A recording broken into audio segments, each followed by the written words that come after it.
मंडळी, ज्या ज्या वेळेस या धर्मावर ग्लानी येते, ज्या ज्या वेळेस या धर्मावर संकट येतंय ना, त्या त्यावेळेस माझा जगाचा मालक अवतार घेतो.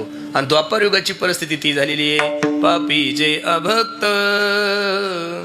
दैत्य जे मतले, धरणीसी झाले ओझे त्याचे, दिधलासे त्रास ऋषी मुनी सकळा, न पूजिती कोणी देव एक, राहिले यज्ञ मोडिले कीर्तन, पळाले ब्राह्मण दैत्या भेने. वत्सरूपी पृथ्वी ब्रह्म्यापासी जाय नेत्री वाहे तो हे सांगत असे. पृथ्वी माता गायीचं रूप धारण करून ब्रह्मदेवाकडे गेली. ब्रह्मदेवा, राक्षसांच्या भीतीने ब्राह्मण देवता यज्ञ करत नाहीये. राक्षसांच्या भीतीने महाराज लोकांनी भजन बंद केले, कीर्तन बंद केले. काय करावं, कसं करावं? ब्रह्मदेवाने सांगितलं, चला भगवान विष्णूकडे जाऊन आणि भगवान विष्णूची काय करू, स्तुती करू. बसणारी मंडळी, धानुराकर मंडळी, आपल्याला जर असं वाटतं दरवर्षी आपला सप्ताह एवढा चांगला व्हावा, मोठा व्हावा, तर माझी एक विनंती गड्यानो, 7 दिवस तुम्ही गध्याला सुद्धा बाबूराव म्हणायचं शिका. 7 दिवस काय करायचं, फक्त गधा जरी असला तरी त्याला बाबूराव म्हणा. का? माणसाला स्तुती एवढी आवडती महाराज, की स्तुती जर देवाला आवडत असं तर माणसाला का आवडू नये महाराज. सगळ्यात जास्त एखादा 1 नंबरचा हलकट माणूस असू द्या, तुम्ही तो कधी रुपयाला देत नसेल तुमच्या धानोऱ्यातला, तुम्ही फक्त त्याच्या दारात जाऊन त्याला म्हणा, पाटील, ओ पाटील, तुमच्यासारखा चांगला माणूस अख्ख्या धानोऱ्यामध्ये नाहीये. आयोजक कॉफी पाजून 5,000 रुपये देत ते. मग मला म्हणायचं, याच तोंडाने तुम्हाला चांगलं बोलायचं आणि या तोंडाने काय बोलायचं. मग होईल तोपर्यंत चांगलंच बोला ना. साचानी मवाळ मी तुले आणि रसाळ, शब्द जैसे कल्लोळ अमृताचे, मधुरावानी ओटी हो तुका म्हणे वाव पोटी हो, मधुरावानी ओठी. बसणारी मंडळी, माझं कीर्तन लक्ष देऊन ऐका गड्यानो. पुढारी लोक गोड बोलतात का काम करतात हो? काहीतरी बोलाय धानुराकड मंडळी. पुढारी लोक गोड बोलतात का काय काम करतात? गोड बोलतात. तुम्ही कोणत्याही पुढारी या व्यासपीठावर बोलवा आणि तुम्ही म्हणा, साहेब विहीर नाही, तो म्हणणार मंजूर. तुम्ही म्हणा, साहेब रोड नाही, तो म्हणणार मंजूर. तुम्ही म्हणा, साहेब पाण्याची टाकी नाही, तो म्हणणार मंजूर. तुम्ही त्याला रोड मागा, टाकी मागा, काही मागा, मंजूर मागा. अहो काही काही तर एवढे लबाडे. तुम्ही जर एखाद्याला म्हणलं, साहेब आमचं धानोरा गाव खूप चांगलं आहे हो, फक्त आमच्या गावाला नदी नाही, तो म्हणणार मंजूर. इतके लबाड असतात ते, फक्त गोड बोलतात. मग माणसाने गोड बोललं पाहिजे. जसे सगळे देवता गेले आणि भगवान विष्णूंकडे पाहिलं आणि विष्णूंची स्तुती सुरू केली.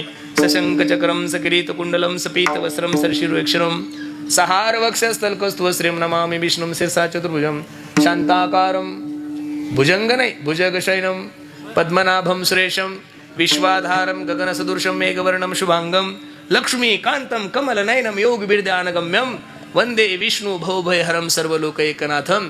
एवढं गोड वर्णन केलं माझ्या देवाचं आणि देव असा गदगद झाला. आणि जगाच्या मालकाने दोन्ही हात वर केले आणि सांगितले, आकाशाची वाणी सांगे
सांगे सकळ अशी तळमळ मानसी करू नका. भगवंताने आश्वासन दिलं, देवकीच्या गर्भा येईल भगवान रक्षिल ब्राह्मण गाई भक्त. पण अवतार घेणे एवढं सोपं नाही हो महाराज. अवतार घेण्यासाठी कमीत कमी 2-4 जण तर लागतील ना. शेषाप्रती बोले लक्ष्मीचा तो वर, चला अवतार घेऊ आता. ओ शेषराव, चला अवतार घ्यायचा. शेष म्हणे, भाऊ मी सगळ्यांच्या नांदी लागेल पण तुझ्या नांदी लागणार नाही. शेष म्हणजे लक्ष्मणजी. देवा, मागच्या जन्मात मी तुझा लहान भाऊ झालो रे. 14 वर्षाचा उपवास करावा लागला. देवाने सांगितलं, आता तू वडील होई वा सर्वज्ञ, पाळीनं मी आज्ञा तुझी बारे. ठरलं महाराज. कौंडण्यपुरासी जावे तुम्ही. आणि आता वसुदेवा देत देवकी बहीण लग्नामध्ये विघ्न झाले आहे का.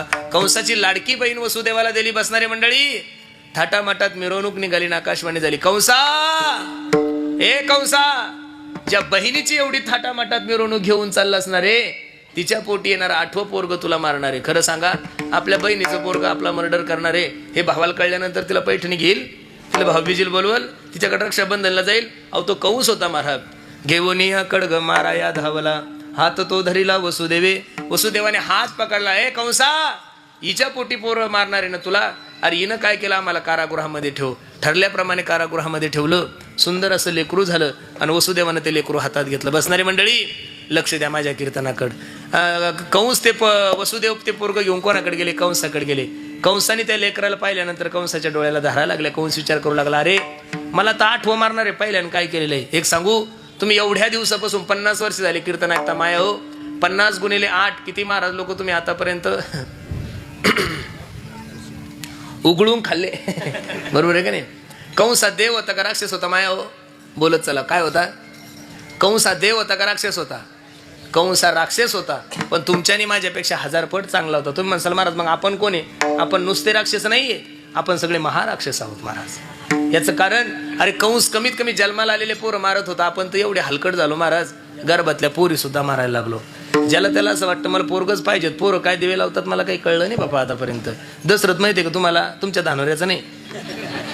प्रभू रामचंद्राचा बाप दशरथ, 4 पोरं होते त्याला, राम, लक्ष्मण, भरत आणि शत्रुघ्न. मग दशरथासारख्या बापाला जर पोराने पाणी पाजलं नाही तर आजकालच्या दशरथाने अपेक्षा करायची नाही. एका हिंदी कवीने का याच्यामध्ये खूप सुंदर वर्णन केलंय पहा. 9 महिने 9 दिवसाने हो झाली जग बघण्या घाई. एक माय माऊली मुलगा एका मुलगी चेक करायला डॉक्टरकडे गेल्यानंतर ती पोटातली गर्भातली मुलगी आपल्या आईला सांगू लागली, ए आई ऐक ना ग, 9 महिने 9 दिवसाने झाली जग बघण्या घाई. अगवंशाच्या दिव्या पायी नको पण ती विझवू आई. किती गोडे पहा. उद्या तुझ्या गर्भाची ग चाचणी होणार ग, मुलगी आहे म्हणून सारे नाक मुरडणार ग. अग माझ्या चिमुकल्या कानाला तुझी कुजबुज ऐकू ये. अगवंशाच्या दिव्या पायी नको पण ती विझवू आई. म्हणून माया हो, जर मुलगी जन्माला आली नाही तर या देशाची संतती वाढेल कसं रे. तीच मुलगी कोणाची कोणाची पत्नी होणार आहे, तीच मुलगी कोणाची कोणाची तरी बहीण होणार आहे, तीच मुलगी कोणाची कोणाची तरी आई होणार आहे. जर मुलगी जन्माला आली नाही तर या देशाची संतती वाढेल कशी. म्हणून गर्भाची हत्या करू नका. हे द्वापार युगात तुम्हाला एका राक्षसाने शिकवलंय महाराज. कोणी शिकवलंय. राक्षसाने शिकवलंय. पण पुण्य सारावया भेटे देव ऋषीवधी बालकाशी ठेवू नको.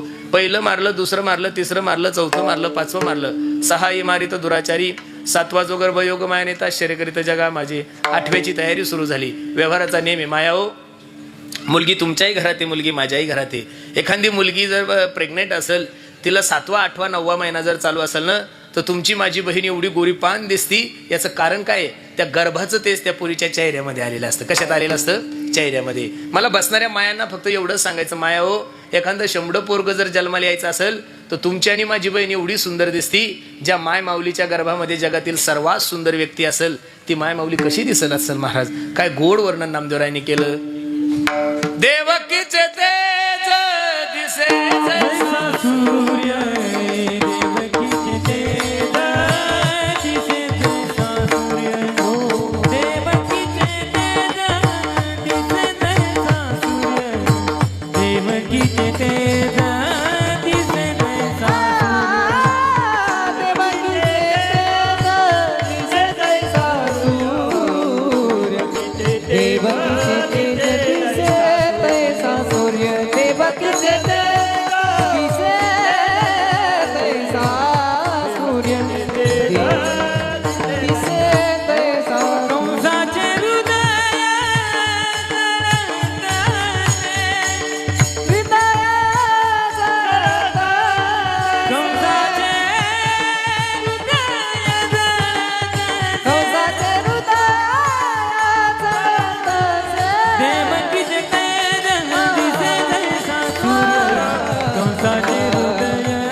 आता देवकीचे तेज दिसे जैसा सूर्य कंसाचे हृदय जळत असे आणि भगवंताच्या अवताराची वेळ जवळ आली. बसणारे मंडळी लक्ष द्या माझ्याकडे. दसरथे मारिला तोचे होता मास, वर्षा ऋतू असे कृष्ण पक्ष, वसुनाम तिथी बुधवार असे शुक सांगत असे परीक्षिती.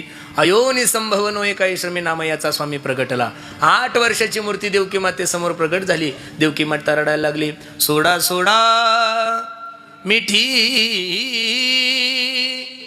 लपवा लपवा जग जेठी, जनी कंसासी कळेल माझ्या बाळासी मारेल. मालक ओ मालक.